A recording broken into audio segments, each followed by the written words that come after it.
Hey Canucks fans, let's talk about Vasili Podkolzin's demotion to the VHL. I'm Clay Emo, I'm at Canuck Clay on Twitter. I'm at Clayton Emo on Instagram. I'm the founder of the GLCPC, the Good Looking Canucks Positivity Club. And this is my Canucks take all in one take. It's Clay's Canucks commentary for Wednesday, October the 28th. This is where you get Canucks insight that's positive and timely. Well, that guy was driving fast. All right, it's Wednesday morning, so my regular quick bowling update. I bowled really well yesterday. Actually, the best I've done in the league. I bowled a 716 series over 4 games. So bad game of 145, but then I went 182, 203, 186. So to get over 700, that means I averaged more than 175. 179 was my average last night. So overall, I was happy with how I played. I was happy with how my team played, including, of course, my two sons, Sean and Jacob. Jacob bowled over 800 over 4 games. So that's obviously 200 a game, which is awesome, and his average actually. And then Sean was very close to me. So overall, we did well, and I think we should hopefully bump up. We're in 10th place out of 10, no surprise, but because we have the lowest combined average, but I think we should bump up to maybe 7th or 8th after last night's showing. Okay, there we go. Let's talk about Vasili Podkolzin. And we learned earlier this week through Rick Dollywall and others that he had basically been demoted, sent down to SKA St. Petersburg farm team. And it's in a league called the VHL.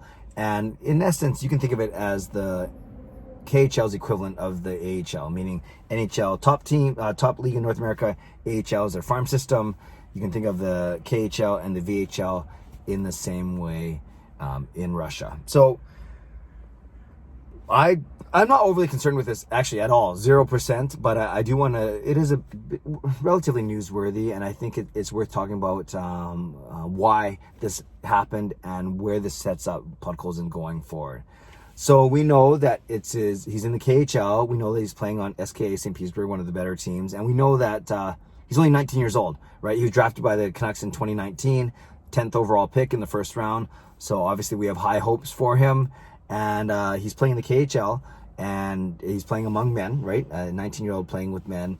And he got a lot of ice time earlier in the year when a lot of his team got hit with COVID. And then he saw his ice time started get cut back to the point where they basically took him off the team and sent him down to their farm team.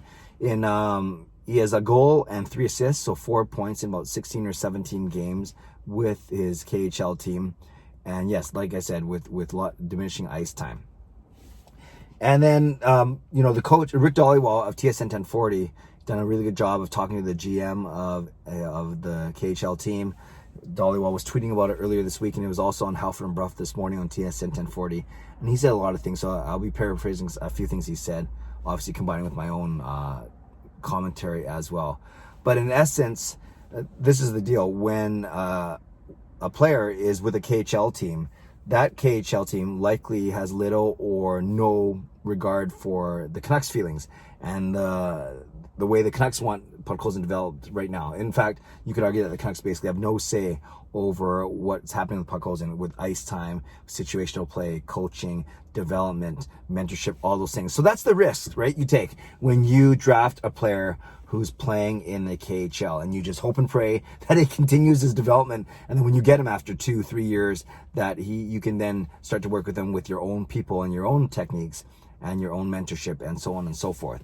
So you can't fault the GM and especially the coach of the KHL team for not doing everything that Vancouver Canucks fans want. I get that, and I think we should all be mature enough to realize that.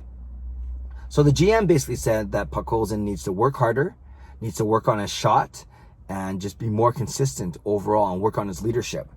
And then we hope that those are things that will happen when he's not necessarily with his VHL team, but more importantly with the World Juniors coming up at the end of December.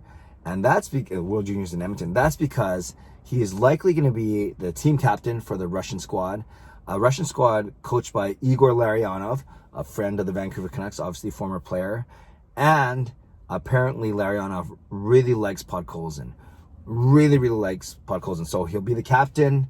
He'll play in all situations, power play and penalty kill.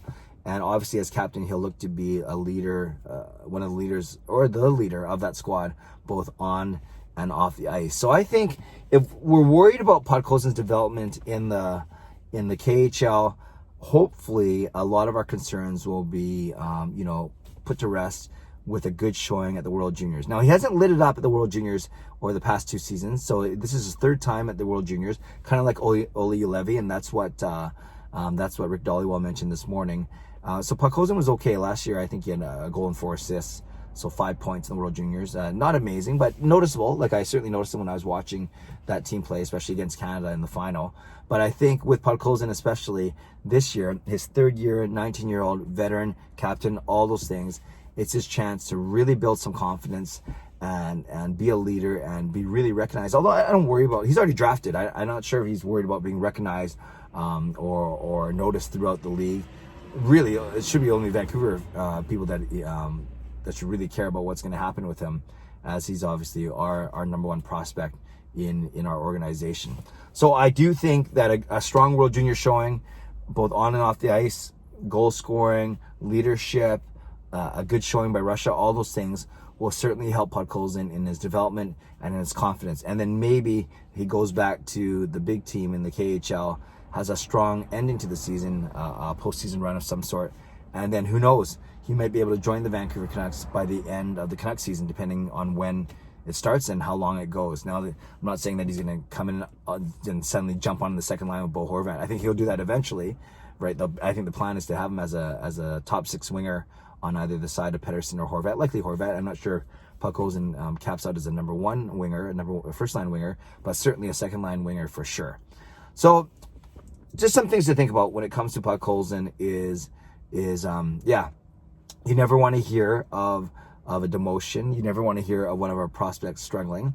But then when you look at the situation itself, as Rick Dollywall pointed out, it'd be different if he was playing in the Western Hockey League with the Vancouver Giants or Swift Current Broncos or the Lethbridge Hurricanes or anyone that we could see playing. Gee, the Hurricanes even play anymore? I know my cousin Dusty used to play for them. It'd be different if he was playing in the the WHL. It'd be different if he was playing in NCAA hockey, where we can kind of keep tabs on him that way.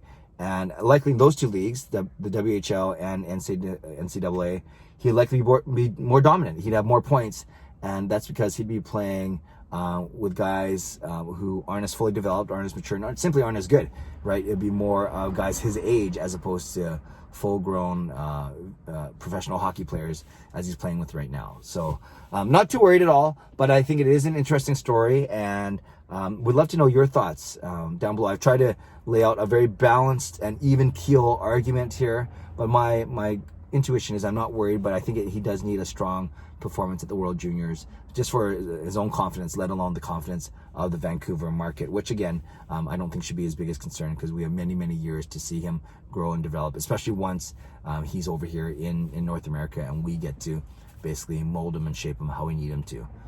I like to say mold and shape because my name is Clay. Okay, Canucks fans, let me know what you think. Leave a comment below.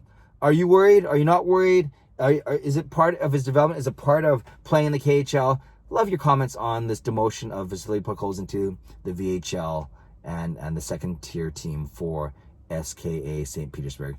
Let me know what you think. I'd love to read, react, and reply. Subscribe if you like to. Like this video if you like to. Enjoy the day. Stay safe, stay healthy, and take care of yourselves and each other. God bless, and go Canucks go.